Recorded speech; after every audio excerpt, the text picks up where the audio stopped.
Hello and welcome to Practical Intuition with Kay. This is the show where we are always working to help you choose from your heart, really consult your inner guide, and not consult so much the outside world or other people, but instead really do what you want to be doing. This is episode 401 of the show, and I'm excited. I've decided to do a little series. I think I mentioned this last time that I wanted to do a little series that would be about my trip, the learnings from my trip across England in May of 2023. I solo hiked, took me about 3 weeks. 192 miles was the entire trip, of which I walked on my own 2 feet, 160 of those miles. And um, it was transformative. And I've been so excited to kind of let the learning happen as I've integrated and gotten home. I'm recording this at the end of August, or sorry, early August. And I finally feel like I can look back on this trip and say, this is what it felt like. This is what I learned. This is, like I've been really bringing this learning into myself. And as I say, I've been really wanting to get to the, it's taken a lot of patience because I've been really wanting to share with you and bring you in on this. And so what I've decided to do actually is I've got 4 episodes, a 4 episode series. So I've recorded one, and now I am into part two, and there'll be 2 more parts. And I've decided to release them every couple of weeks instead of the usual format that we have, which is once a month. And I wanted to do that, I think, because I really wanted to bring you in on this.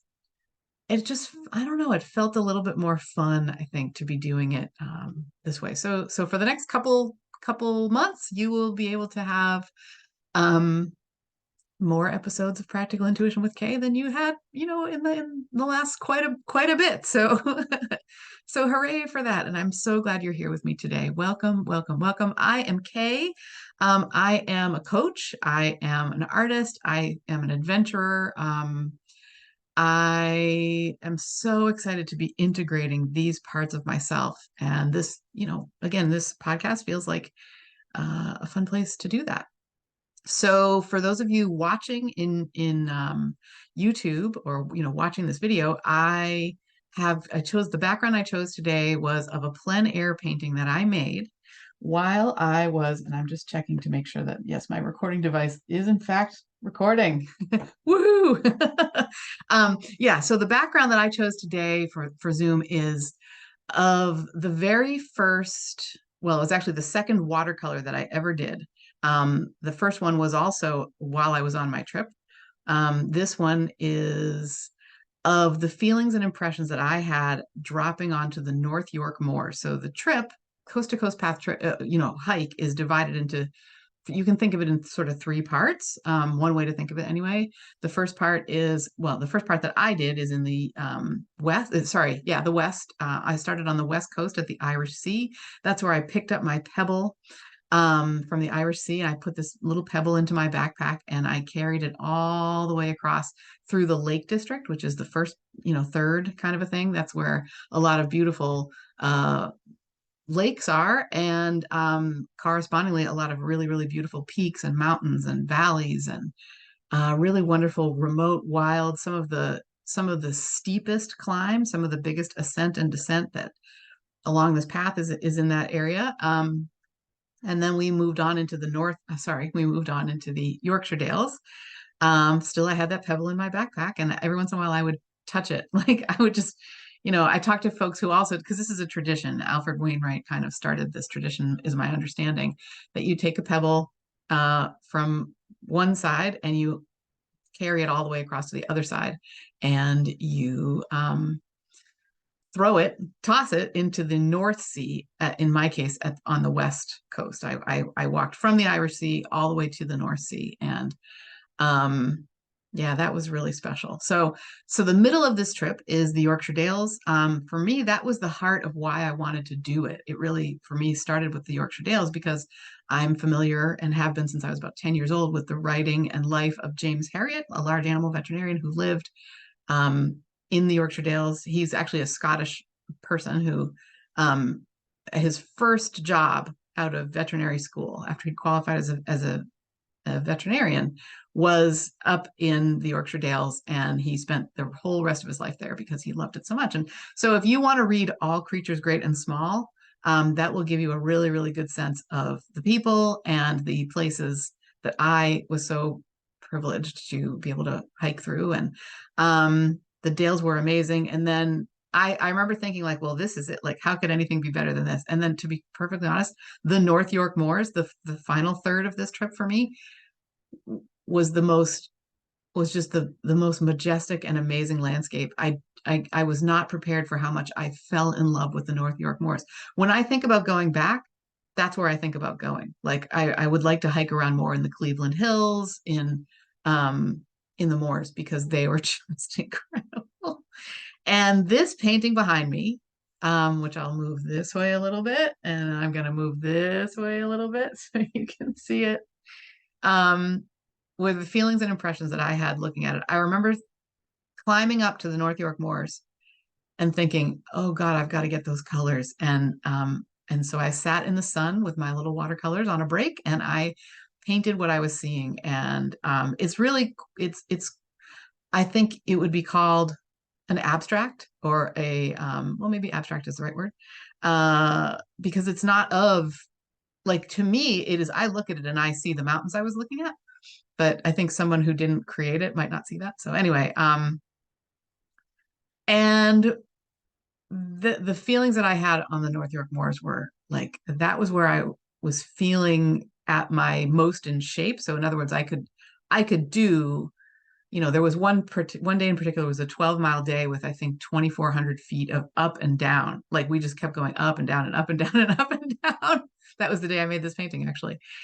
And as we're climbing, ascending a hill and dropping back down a little bit, and ascending the next hill and dropping back down. And these were like, the descents especially were insane. It felt like you were just stepping off the side of the earth. I mean, the descents were so steep, that really it had that feeling. And I'll tell you, I enjoyed walking it. I really, really did.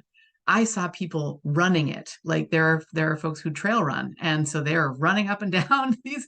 And I just thought, that is a person who has such confidence in their ability to stay balanced on these, tricky descents. Especially, I think ascending, it's a little bit more about endurance and lung power. Descending, it is a lot about footing, and because you could feel like you were going to fall right off of one of these mountains. It was insane, very fun. I mean, this is the sort of thing that really lights me up. So today I wanted to bring you, so last time I kind of talked a little bit about my first impressions, maybe is what I'll say. Like, I wanted to bring you into this trip, and I didn't know what it would look like to bring you into it. So I just started talking, basically. And from that has come this, which I now have, what I really want to share about today, which is the people that I met, and the sense of community that was just created. Despite the fact that I did this solo, I met incredible, incredible people that I'm still in touch with, and love very much, and feel that love back, which is so wonderful. And then I also wanted to share some of the questions that I have gotten. So I started basically saying to people, what questions do you have for me about this trip? Because it became so incredibly difficult to share about it all, right? Like, um, that I was curious about, what would someone want to know. So I started saying, like, ask me some questions, and then we can go from there. And so these are questions. I got lots and lots of questions, and so from friends, from loved ones, from clients, from people that I'm working with, from fellow coaches, from people out in the world. Like, um, I have been kind of amazed and thrilled with the variety of questions that someone might have for somebody who's done a trip like I did. And so I wanted to bring some of the ones that really felt most resonant for me, to this conversation today. So that's my structure for today. Before I jump in, I want to make sure to share that I am also going deeper into some of the individual lessons that I learned about myself. And I'm doing this in a way that is conversational. So I did a couple of these. I think the first ones that I did were in July or June, possibly late June, early July.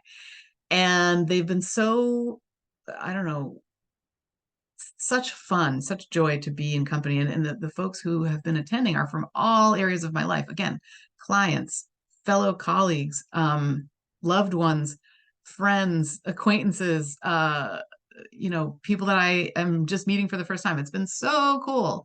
And I want to invite you to be present in those conversations if that's something that you would enjoy. The lessons are about things like I learned I can do hard things is the one that's coming up in August. So I really wanted to make sure to highlight that one. And then, out into the future, we've got like I learned that food is my friend. Food is not my enemy anymore. I used to think it was.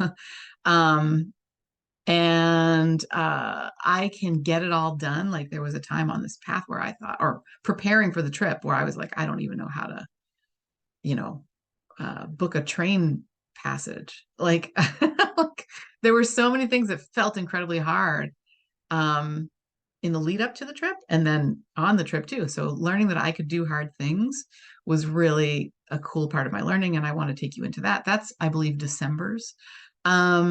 Yeah, so there's quite a few of these conversations coming up. It would be such fun. I'm not charging anything for them. I just want to be in person with people and share about my learning. And what's really been fun for me is when you share, when those of you who've been in those conversations share about things like the adventures that you're, embarking on or that you want to create for yourselves, sharing about your questions or thoughts on, my learning. And there's a real sense of being in community. And more what I'm learning is that is something that makes me feel connected and safe and joyful. And so, if you would like to be part of those, so the August one itself, if you want to sign up just for that one, it is coming up on August the 28th, which is a Monday at 2 p.m. Eastern. And I'm having another conversation on the same topic um, on Tuesday, August 29th at 7 p.m. Eastern time. So I wanted to make sure that I've got space for folks from all over the world because you are all now my community, and that feels really, really good too. So, and you can sign up just for that one at bit. Well, I'll say it first and then I'll spell it. bit.ly/K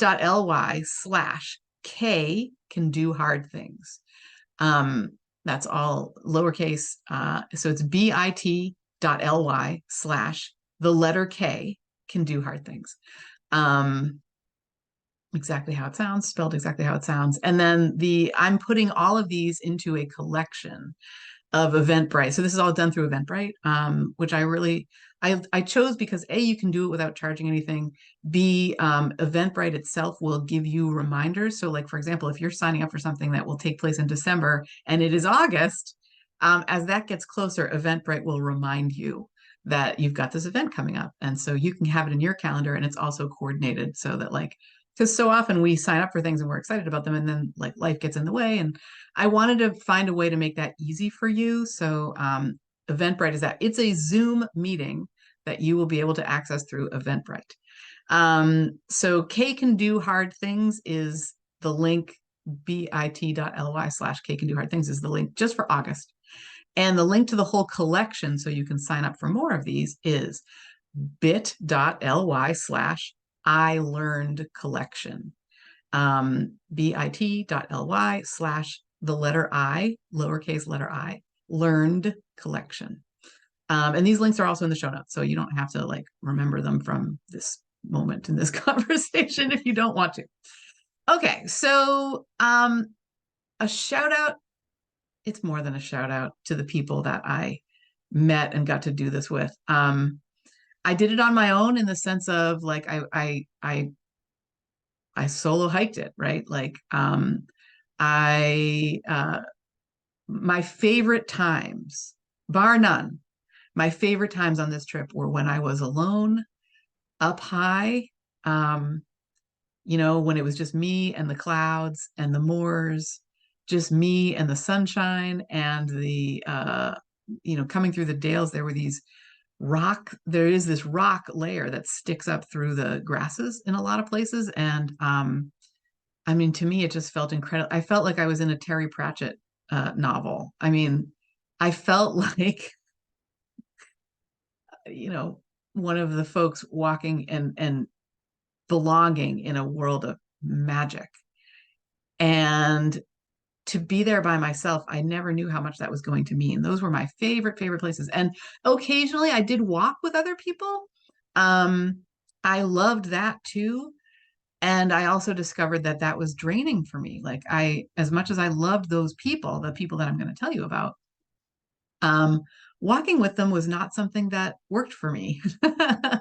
And in fact, there was a couple who their names are Kevin and Vicky. They are folks that I met maybe 3 or 4 days in, and I immediately fell in love with them because at that point I was still feeling really self-conscious about my pace, which was pretty slow. Like I was going maybe a mile an hour at that point. So like a 12-mile day is 12 hours. And I was learning how to increase my pace, which was in a very fun and playful way. What I would do is I would just when I felt like it, I would speed up. And then when I relaxed back to my natural pace, it did feel very relaxed. And I was invited to do that by my coach, Andrew Moss. Used to coach Olympic athletes, has absolutely no preconceptions about what a human being can do if they want to. And so for me to kind of let go of all the stories and layers about my body and my fears and someone who needed a wheelchair uh, in her past, it was really a huge joy to sort of let go of those concerns and recognize that my body is far more capable than my mind thinks. And so I met Kevin and Vicky early on while I was still in a mindset of like, can I do this? Can I do this? I'm afraid. Oh my gosh. Like I would leave without having eaten a good breakfast because I just couldn't stomach food. And I would know that I was going out. I would feel like I was going out to like run a really hard, awful race instead of a joyful walk, which was, very soon I learned to think of them that way, but there were a couple things that had to happen first. And so Kevin and Vicky, we were starting off, we were leaving a town and we were starting to head up into the high mountains. And we did walk together for, not too long, maybe half a mile or something. And in that time, I shared my concerns about my own pace and I did it in a place of like, oh, you guys aren't going to really want to walk with me because I'm so slow. And they were like, are you kidding? Like the first day that we did this, we stopped and took a nap. Like that is our pace. And I just felt so safe and fun, feelings from them and just loved them so much. Vicky's mom had passed away of a stroke. And so they were doing the coaster. I met a lot of people, or quite a few people who were fundraising in some way, which was absolutely amazing. Um, and they were doing it because to raise funds for like stroke awareness, stroke research, um, kind of that situation. And it was so beautiful what they were doing, and just the presence that they brought to the path was amazing. And I'm thinking about them now because further along, like you would mostly, as I say, I was walking alone. And I would run into the folks I'm going to tell you about today in like the places where we would stay at night. So I was eating dinner. I'd be eating dinner in the inn where I was staying, which usually I would stay in an inn that was above a pub, or oftentimes that's what happened. And I would go down to the pub for dinner, and like 6 or 8 people that I've been seeing would be there, and those were some of the funnest evenings. Like I loved it too because going on the trip by myself meant that like I could be with them for a couple hours and then I could spend the whole rest of my downtime painting or napping or connecting with people at home or meditating or drinking tea in the beer garden. Like that happened in more than one place. Like I just to be able to choose for myself what I wanted turned out to be an amazing thing. And I did find that pretty well every evening, one of my favorite things to do was to spend time with these beautiful, beautiful people. And so So I'd gotten to know Kevin and Vicky a little bit in that way. And then maybe we were midway, it was somewhere in the Dales, I think, the Yorkshire Dales. They came upon me on a break. So what started happening is my pace got quicker as I started to be able to do this, so I'm getting up to 3, 4, 5 miles per hour. Um, really literally like 5 miles per hour. It was almost running.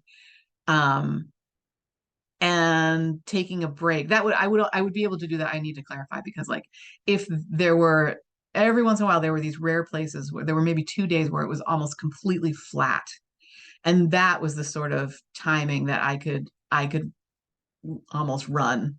And I did it so joyfully. It wasn't to get somewhere. It was to I started to feel this real interesting. I've learned to think of it as like the touch of the universe or where the universe intersects with myself. This energy surge that felt like it was coming from just behind me. And it would happen even in a headwind. Like I wasn't understanding it. And I actually asked Andrew, my coach, I messaged him one night and I said, okay, so I've been noticing this really interesting energy surge feeling. And I'm wondering if you've ever heard of it before. Like I've never, it's the coolest feeling. It makes me feel like I'm almost being joyfully pulled in the direction that I'm going. Like it's almost like if you're on a bike and you're feeling, you know how sometimes bikers will draft on each other's like tail. Like it felt like that. My understanding of that anyway. And I should say feels like that because I've learned how to expand the conditions in which I can get this, and I basically get it every day. I basically get it whenever I'm in any sort of motion, and sometimes not in motion. Like anyway, so I asked Andrew about it, and he said, absolutely, I have heard of this. He said, it is the universe helping you out even without you needing to ask. And he said, just trust it. Like, there's no need to understand this, just trust it. And oh, did that make me feel good? So we're sort of midway along the trail, and I'm really enjoying kind of cultivating these feelings. And that meant that I was also going much faster than I had been going at the beginning. So now I would see folks like Kevin and Vicky and some of the other people I'm going to tell you about, and I would be leapfrogging them. Like I would pass them as we were walking, and then I would sit on my break and they would pass me. And so Kevin one day, and there's going to be a swear here. I really need you to know this now. I'm going to like write this down to put an E on this episode because like this feels so important and such fun that I really, really want to give it to you. So I'm just going to make sure that I write E-rated, meaning whatever that word is. Like there's going to be some language in here that I'm going to drop an F-bomb in a moment. So put on those headphones and listen away from sensitive ears. So one day I'm on a break and Kevin and Vicky leapfrog me. And Kevin, as they're walking by, and they stop to chat, Kevin says, I'm concerned because you look like you are in such quiet contemplation. And I've been thinking about this. I don't want to interrupt Kay in quiet contemplation. Like, this is something that I really want to give to you. So I'm giving you a signal that you can use to let us know if you want to have conversation or if you don't want to have conversation. And so I'll do it for folks watching, but basically he helped me. He showed me that he's inscribing a circle around his head with his hands basically. And he said we'll know when you do that. What that means is I'm in my bubble, fuck off. And I just loved it so much. It felt so empowering to be able to give somebody a signal and say, like, please leave me alone. And the way that he put it, I'm in my bubble, fuck off. And what was really, really fun about that was sometimes I did use it. Sometimes I discovered I really did need it. And I could also pass it on to others. Like I've been doing this even since I've been home. One time I gave that signal to Jay and I said, oh, don't you know what that means? That means I'm in my bubble, fuck off. And he's like, I didn't know what that meant. Because he didn't, I guess I hadn't told him about this before. So it was really interesting because he was like, um, he was having this learning, like that it wasn't about me insulting him or whatever. It was really about him like respecting that. And then I could teach him that. In fact, Two other people, really beloved people that I met on this trail, were named Linda and Filippo. It turns out, I think this is so amazing, they make their home in the place where my parents had their first date, which was a ski date in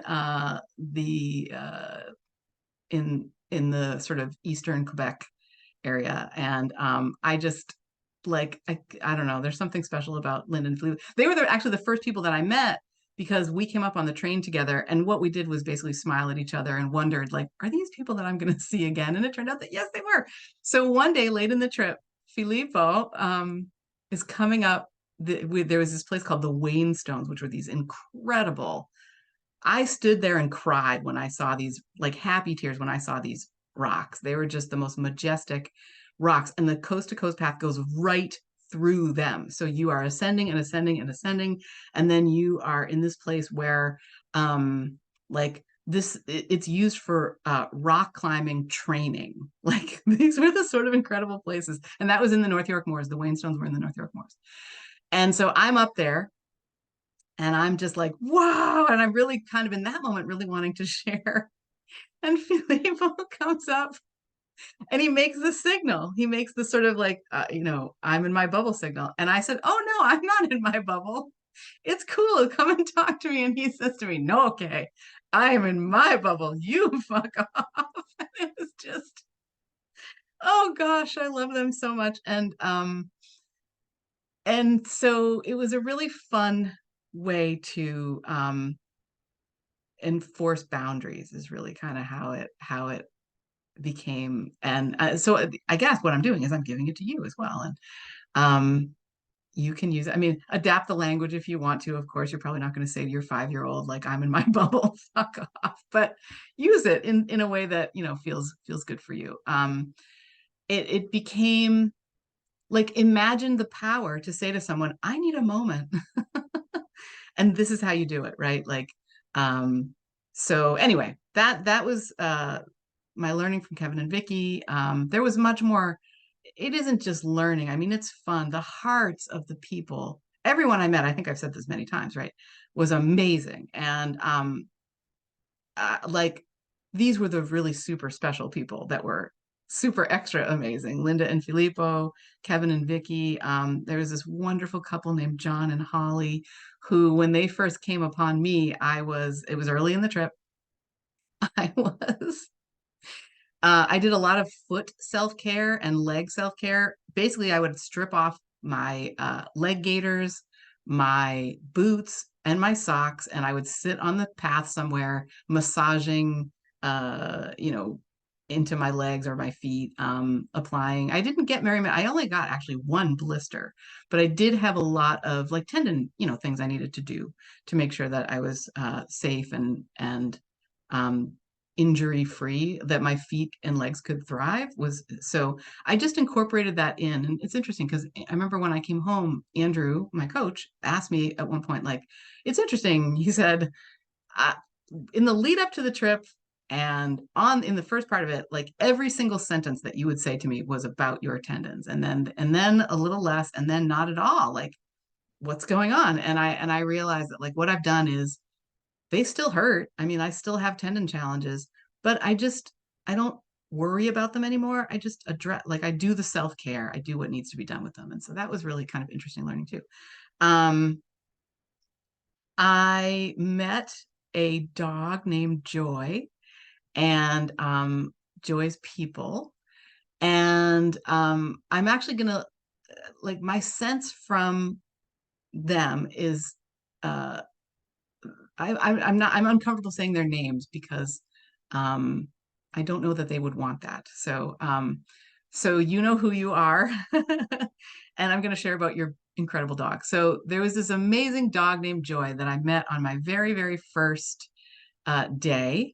And the way that I met Joy the dog was he came up and gave me these big, wonderful, licky, wet kisses as I was having a break on my very first day. So I'm looking out over this beautiful headlands to the Irish Sea, and I'm just kind of hanging out. And a little sweet black dog named Joy comes up to me and gave me these big, sweet kisses. And then his people came up, and we got to talking and they ended up being friends that I would see again and again. Like we early on, we discovered we were going to be staying in the same inn in Reeth, which was midway, a little bit more than halfway across. And we were like, okay, we got to have dinner together that night. And so like every time we would have dinner together before that, or every time we would basically see each other, we'd be like, I'll see you in Reeth on the 13th. and that's and that happened too. And they would always bring joy with them, because like the part of the reason that we would be staying in these places together is that was a place that was animal friendly, so they could bring their dog. And we did see each other even after that, but it was such a joy to see them, in all these places, and to have a planned date to get together for dinner. Gosh, did that was just so much fun, to the anticipation of that. Last time I talked about the domed bus that I got to ride on. The day after I rode on it, because of where they were staying, they took that bus back to the trail, to the trailhead.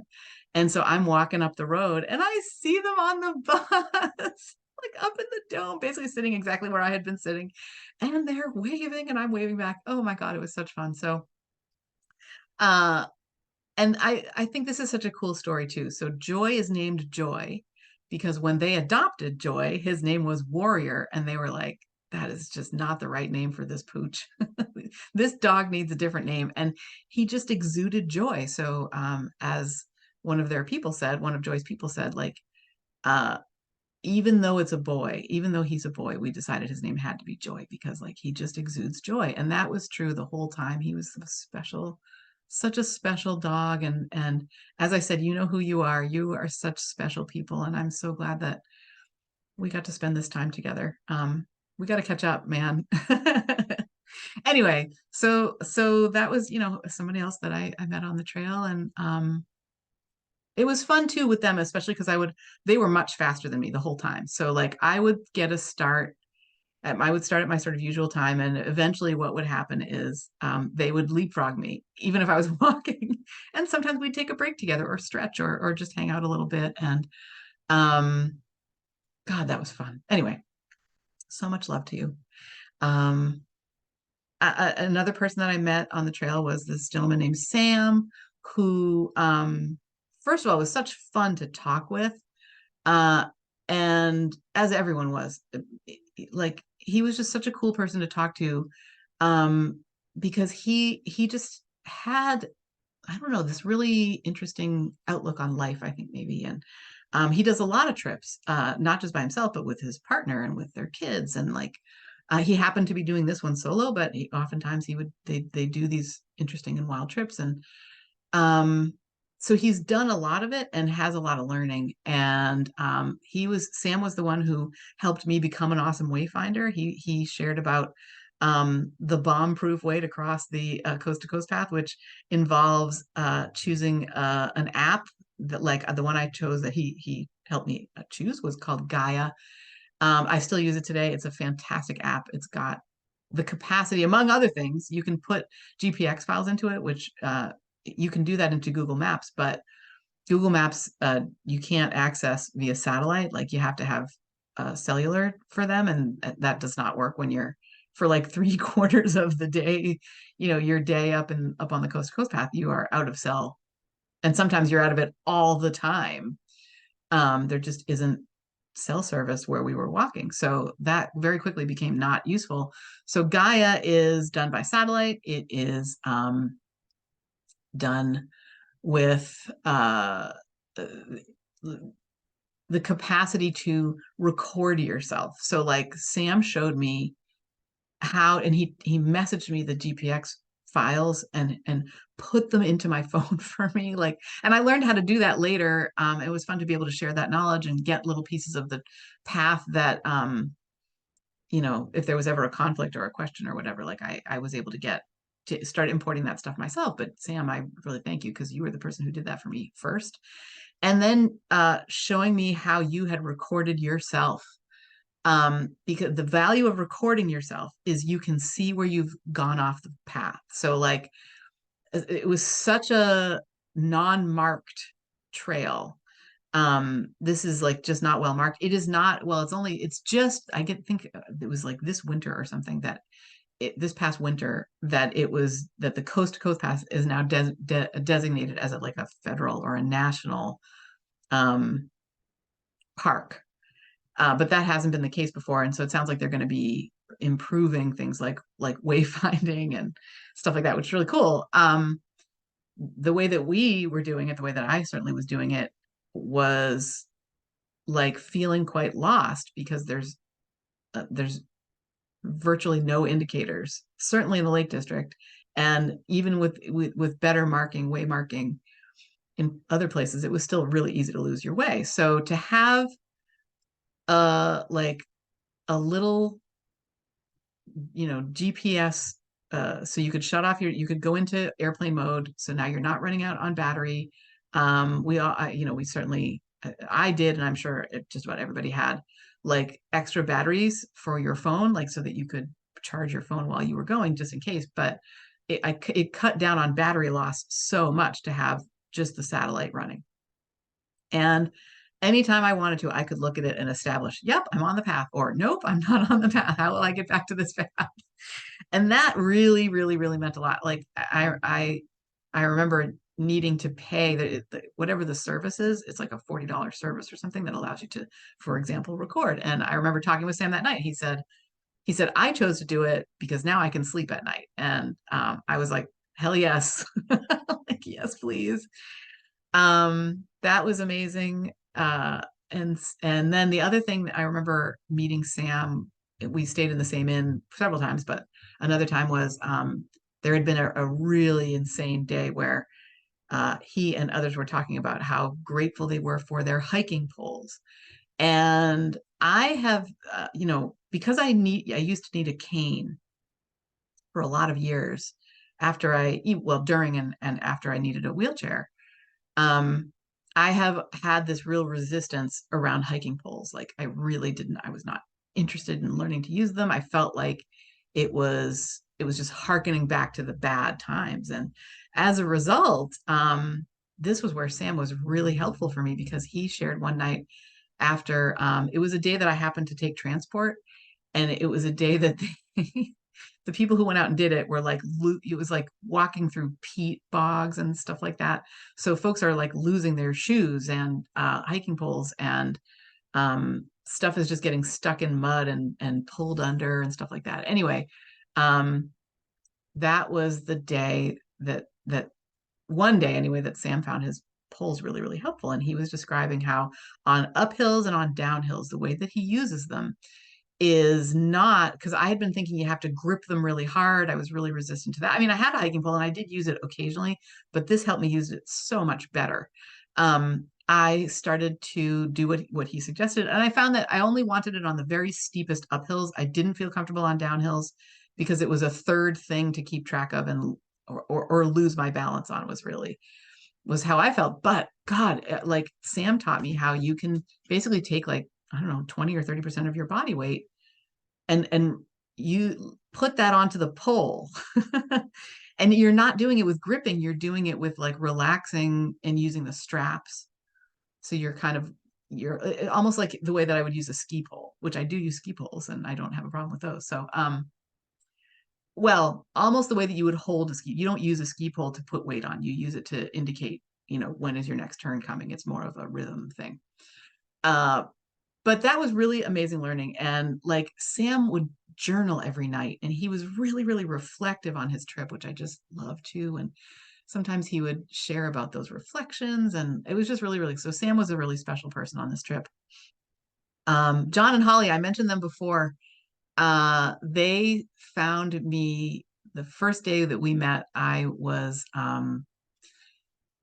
just wrapping up from like some self-care that had to do with my feet. And we were walking through this valley together. I think that was on the second day. It was just after Dent Hill. And we're walking through this uphill kind of valley and just sharing a little bit about like, wow, this is a thing. Like there's a lot of ascent and descent. There's a lot of like, talking a little bit about the challenges that we came in with and what we're doing with that and our learning and everything like that. And they didn't see me for a couple days, and they started to my sense from Holly was that they started to be a little concerned about like because I was I was going so slowly, and I was um you know, experiencing tendon challenges and stuff like that. And we sat down together at a meal in, I think it was in a place called Grosmere. I think that was I think it was Grosmere.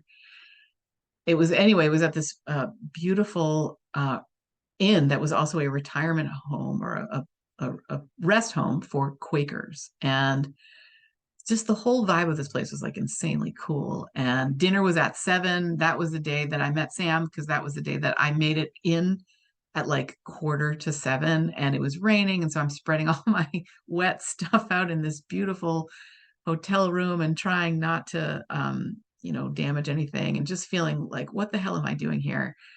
I can't do this. I'm a terrible wayfinder. That was actually the day that I came up with the mantra, I'm an awesome wayfinder. And so I think that's what helped me find Sam. Like, I was feeling a little bit better about myself. Anyway, so Sam is across from me. John and Holly are John is next to me and Holly's diagonal. And they called me the K. They were like, "Oh my God, it's the K. Like, we've been wondering about you."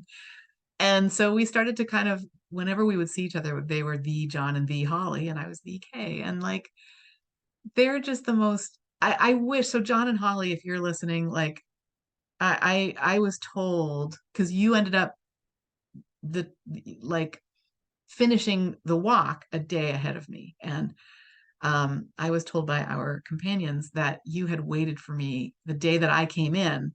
You were waiting for like hours or a couple hours by the place where you throw your pebble in at the Irish Sea. I mean, sorry, at the North Sea. And that like, because what I decided to do that day, I was feeling really emotional, and I decided that I was going to walk the path, which the place I was staying was like right off the path at the top of the village of Robin Hood's Bay, which is where the path ends up. And I knew that I was going to be meeting some other friends for dinner that night, and I knew that that was further down, closer to the North Sea. And so I didn't go. I didn't throw my pebble in first. I went to my inn, and as I say, I was feeling really emotional. Like, it was such an interesting wrapping that trail up, and then I was in a place of like, but what's really next? Like, whoa. And like, I'm not the same person I was. Like, how will I go home and integrate this? It was so interesting. And so the I didn't see you that day while you were down there waiting for me. But I did get to see you, John and Holly, um, a little later, like where you were eating. We got to talk a little bit, and then we were calling back to you from your hotel room as we were walking back up into the village to go to the places where we were staying. And like, but I just felt this love from both of you the whole time, and I'm feeling that for you too in this moment. And wishing you well. You're such beloved people.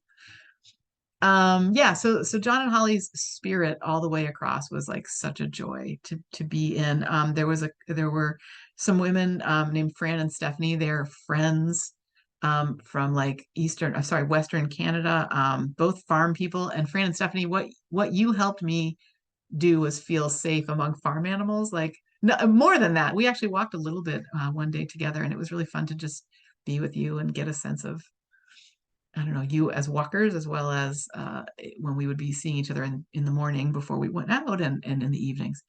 Fran and Stephanie, like, again, just amazing people. Thank you for being with me on this path. Um, there was this wonderful couple named Victoria and Alan who, again, you start seeing people, you're waving to them, you're seeing them at breakfast, you're seeing them on the path, you're seeing them a little bit. And then towards the end, Victoria and Alan and I ended up staying a couple nights in the same place. There was one night where we were the only two rooms in the inn, and it was us. And that was really, really fun. And like, I just, the sense of community and love and fun that I got from you two was really, really special. Um, about halfway across, I met a young woman named Caitlin who was also solo hiking it.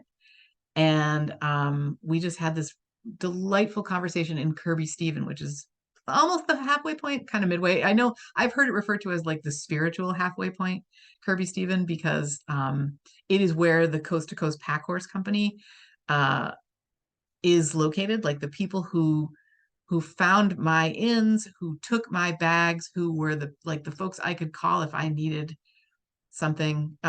They arranged transport for me on the days that I couldn't walk. Like they were just, I mean, shout out to the Coast to Coast Pack Horse people too. You guys were amazing. And um, even before I booked, I just felt this incredible sense of like, these are the people I want to do this with because you're amazing. I spoke a lot with a woman or correspondent, and I think once had a conversation on the phone with Haley, and that was awesome. And so yeah, so Kirby Stephen, the spiritual home of the of the Coast to Coast Path, right smack dab, in the center, certainly spiritually. And um, just talking with you, Caitlin, and having that day to just hang out together a little bit as we were both experiencing this on the middle of the path. I remember I was doodling like in my sketchbook, and we just were sitting by the fire because that had been a really rainy day. Like that was, I believe that is, yeah. Anyway, we were on this. It was a really really rainy day, and it had been hard for people to come in, and like folks were just like, oh my god. um, so this fire was really really welcome, and we're just sitting there talking, right? And what I remember, one of the most joyful moments there was I've never met anyone else who is a fan of the Robin Hobb um, fantasy books about there's a character named Fitzchivalry. There's one who's called the Fool. There's and so when you, Caitlin, said a lot of this is reminding me of my, or maybe I said that I might have said like a lot of this is reminding me of my favorite um, fantasy books, and like just the landscapes that we're in and the magic that it feels like can happen. I don't remember if you said that or I said that, but anyway, one of us said that and the other one said, oh, who's your favorite? And it was Robin Hobb. It's like, what? That was amazing. um and I have now, like, so you were telling me, Caitlin, about your favorite ones, and so what I ended up doing was sorry, this is weird, the doorbell just rang, and I'm going to tune it out for the moment and enjoy this conversation that I'm in with you. Um, yeah, so you were saying, Caitlin, that your favorite of Robin Hobb's books are called the Live Ship trilogy, the Live Ship Traders, and I immediately came home and started reading those, and oh my God, they're amazing. So anybody listening, go and read the Live Ship Traders. They're absolutely incredible. It's a trilogy. Um, yeah. Oh, so good. And then, get in touch with me. The letter K, so k@klockculp.com is my email. Tell me, if you enjoyed them too, let me know.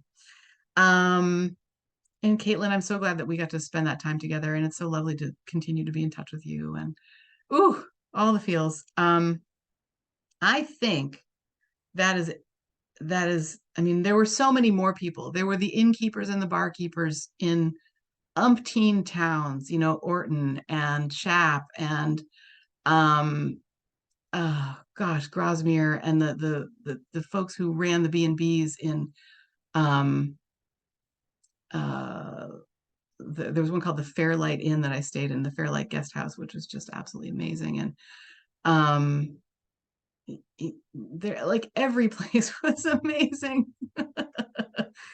There were places like the Wainstones was one particular place where they would you would call, we called as we were coming through the Wainstones stones. And because they were a little bit off the trail, they're a couple miles off the trail, what would happen is you'd call when you got to when you came through the Wainstones. So that was a place where there was reliable cell service. And they would come and pick you up in like half an hour, which was when you would get to the point where the Coast to Coast Path crossed a road that you could be picked up at. And so, like, this was just part of how they ran their inn. They would come and get us. And like, I remember, being in a car that day with Linda and Filippo, and then seeing other folks. They're actually, there is another couple that I really wanted to share about. So this is going to be a little bit more of a story because I started to get the sense really early on that like miracles every day held these incredible miracles. And this really felt like one of those. So I was seeing this couple named Terry and Jeanette for, you know, quite a while. Like I would just sort of see them on the path. We'd see each other to wave. That started in Kirby Stephen, actually. And one night we were like, our rooms were adjacent, so we'd see each other like to wave or whatever.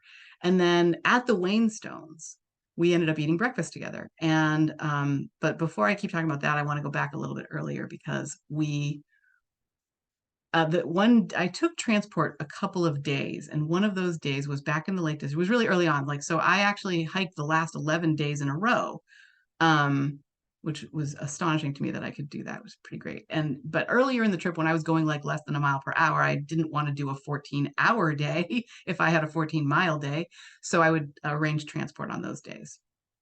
And one of the transport days, I was being carried across to my next inn by a wonderful guy who really wanted me to see some of what I wouldn't be walking. And so he took me up. We parked at this place called the Honister Slate Mine, and we went. He's like, "You got to come and see this." So we went up the path a little bit, and he really wanted to show me, and it was so beautiful. I'm so glad he did this. Like the all the way looking back across the mountains that we had just come through, and it was really really incredible. And parking at the Honister Slate Mine meant seeing um, some of these really like seeing the slate mine itself and seeing these beautiful, beautiful sculptures made of slate right out, right in that area.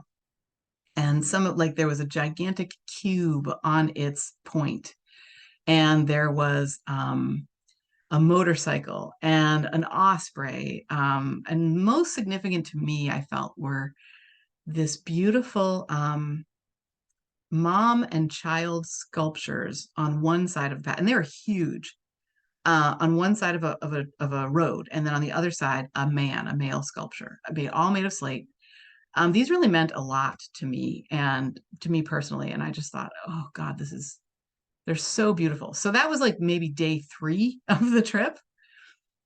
So now we're into the back half of this trip. The Wainstones, the morning that I ate breakfast at the Wainstones was like maybe the third from the last day of my trip.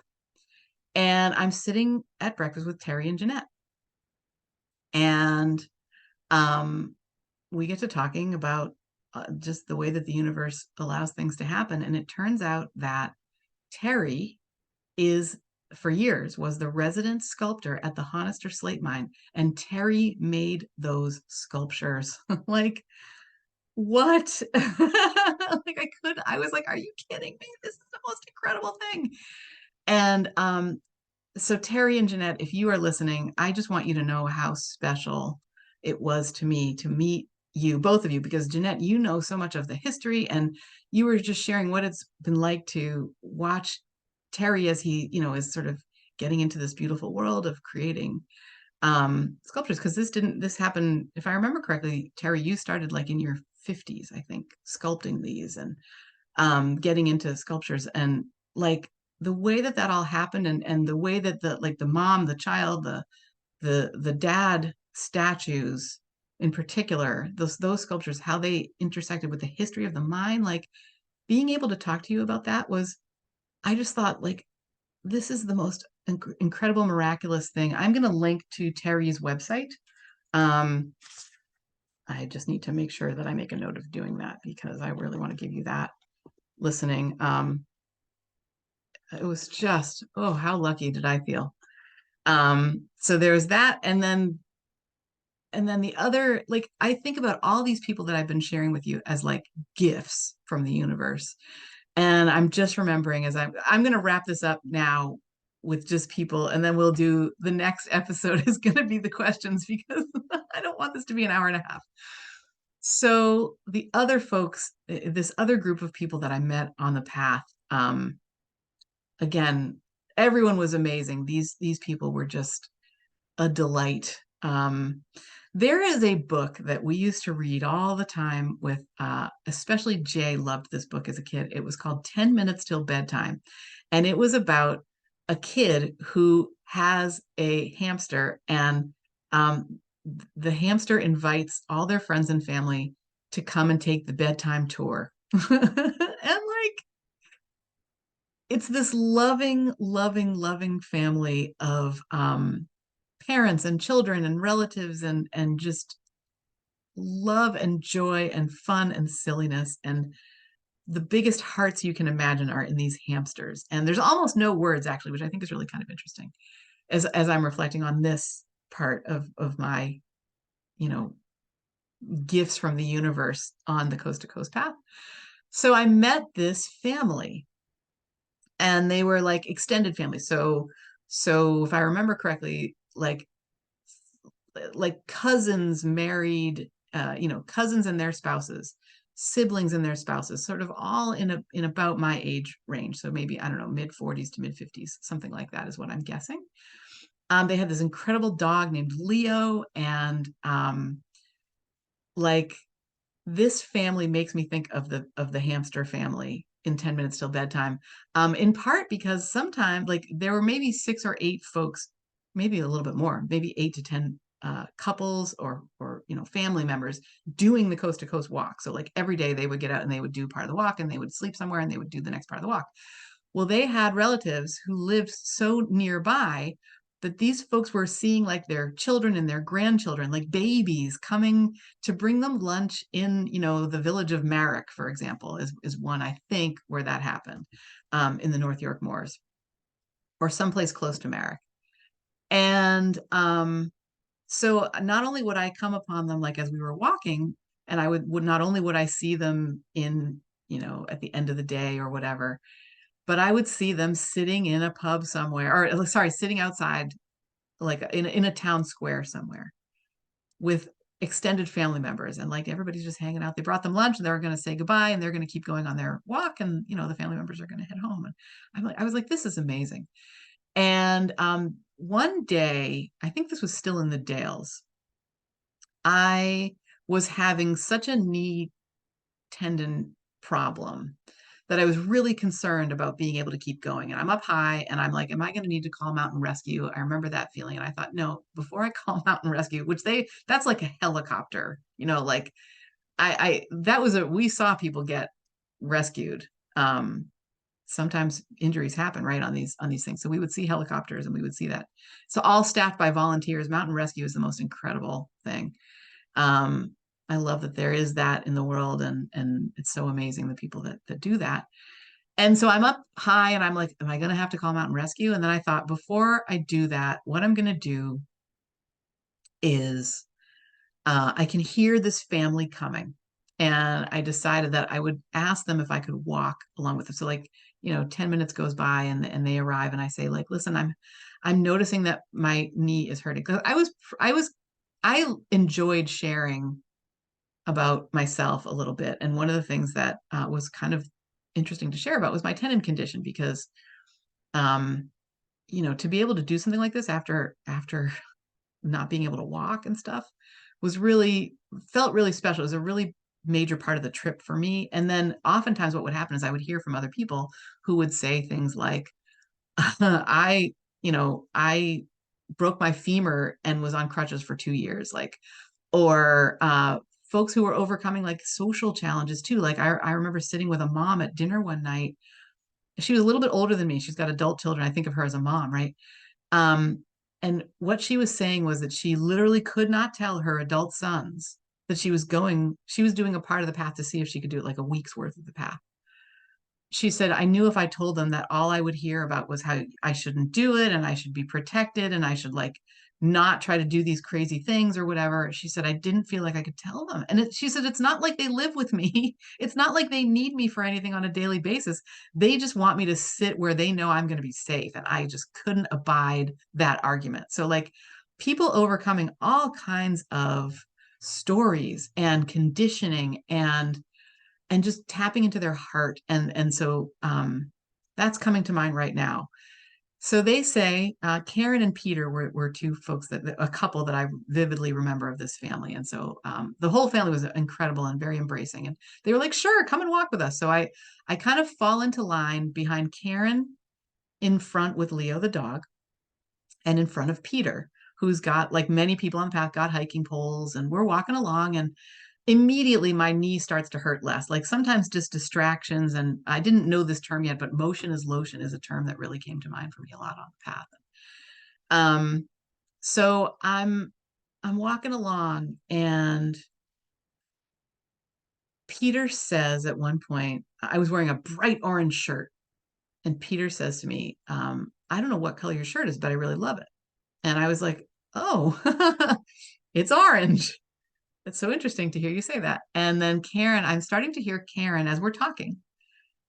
I'm noticing that she is saying things like, okay, Peter, we're going to go down and to the right just here. And Peter, there's a thing you're going to have to step over in the path right here. And okay, now we're going up and to the left. We're going to be stepping through some muddy patches. There's some rocks here you need to figure out. And she's just sort of casually talking and like incorporating these, kind of punctuating these little directions into her walk. And it turns out that Peter is visually impaired. And we are now more than halfway across this trail. He's done this whole trail visually impaired. And Leo is his therapy dog. Like Leo is the dog that is helping him, that helps him get around. And I mean, for someone to be doing this and like so joyfully, their whole jam was, what a gift to be able to do this walk. And I mean, their pace, they outpaced me every day. They would walk, by which I mean they would routinely walk more miles than me. And then we would catch up later on the path, basically, is what would keep happening. And so they were doing it at a really good clip. And just as I said, so joyfully. And they were raising money for therapy dogs. Like part of what they were doing was about raising awareness and like just, I don't know, coming from their heart in all things. I just cannot. I'm so filled with gratitude that part of the gift of this trip was to get to know you, Karen, get to know you, Peter, get to know Leo, and all of your friends and relatives that I did get to spend some time with. And I mean, after 10 minutes, I was like, good. And then I just, I walked with them for a little bit longer. And then we sort of knew that we would be leapfrogging, and that was great. And that I just found you to be so inspiring. And so thank you for being a part of my trip. All right. This has been like such an interesting reflection on, it turns out, an hour on the people that I met on the path. As I say, there were many more people. These are the ones that come to mind to bring you today. The idea of stepping out of your comfort zone, doing something, quote, solo, and realizing that you're not solo, like that there was help, that there was support.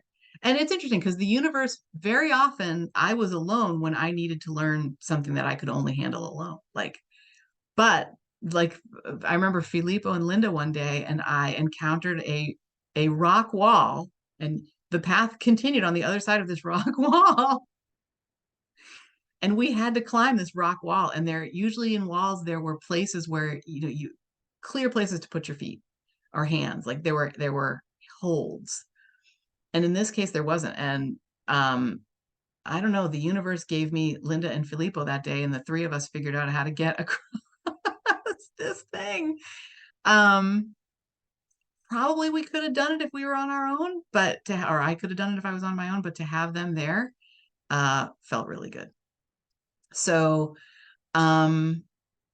yeah, like I feel like the universe was very, very good at giving me all the solitude that I could want, and then people when I wanted that, and being able to choose, and very often choosing the people was such learning and such a gift. And well, I say that also very often choosing the solitude, being in my bubble, learning that how important that was for me and what a gift that time is for me was amazing too. So thank you so much for being here, for listening, for, like I said last time, I feel like this is a created space that we're in together, and that means so much.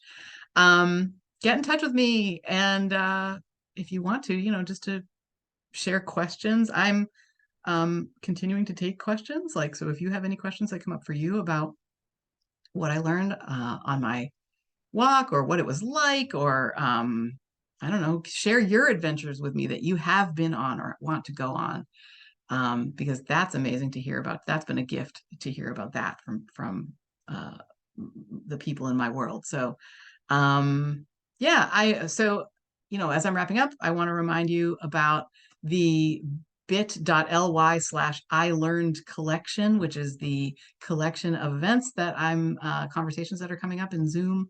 Well, Eventbrite, but Zoom meetings that are done through Eventbrite. And then if you want to do August, that is the 28th and the 29th of August. That is bit.ly/K can do hard things. And that is just the letter K. K can do hard things. I have opened up an art shop on my website. I've just created like a little, I don't know, call it a room, I guess, in that art shop, which is called Between the Worlds. The archway of the standing stones is there in multiple iterations.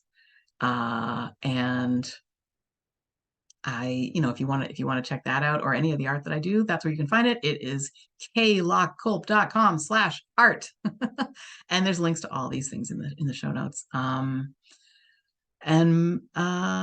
I think I'm going to end with an appreciation for you for being here, and a huge appreciation as well for the 26-time winner of the Husband of the Year Award, Benjamin Culp. He has been teaching me to produce, mix, engineer the podcast. And so I'm having a lot of fun with that. I've actually, something else I think I'm going to share about in reference to Coach Andrew Moss, who helped me get across and was a huge support as I was training and crossing and integrating the learning afterwards. Andrew is just beginning a year at sea. He is circumnavigating the globe by boat. In fact, episode 399 was my conversation with him. And I'm really excited to share that we are creating a podcast together. It is called Where in the World is Andrew Moss? And stay tuned, because I'm going to be sharing a little bit more about that as we go along. In fact, I might even do a feed drop so that you can hear like episode 1. This has been such fun to I don't know, to be able to support Andrew in this way, and to bring his journey to like the wider world, to maybe more people than had been before. I'm so excited about that. So that I bring that up because that was part of the motivation for Ben to teach me a little bit more about, like, I didn't want to say, hey, Ben, can you now engineer 2 podcasts? Instead, I wanted to try and see if I could do it myself. So I'm creating Where in the World is Andrew Moss? That is like the one that I'm producing. And Ben, I have such incredible gratitude to you for all that you do, even, outside of this show and outside of the things that you're teaching me about audio, which you are a wizard at. But you are just, I mean, to have you in my life is such a gift. And I'm so grateful to you. As I said before, he is the 26-time winner of the Husband of the Year Award, Benjamin Culp. I love you so much, hon. And yeah, again, thank you so much for listening. We will see you next time.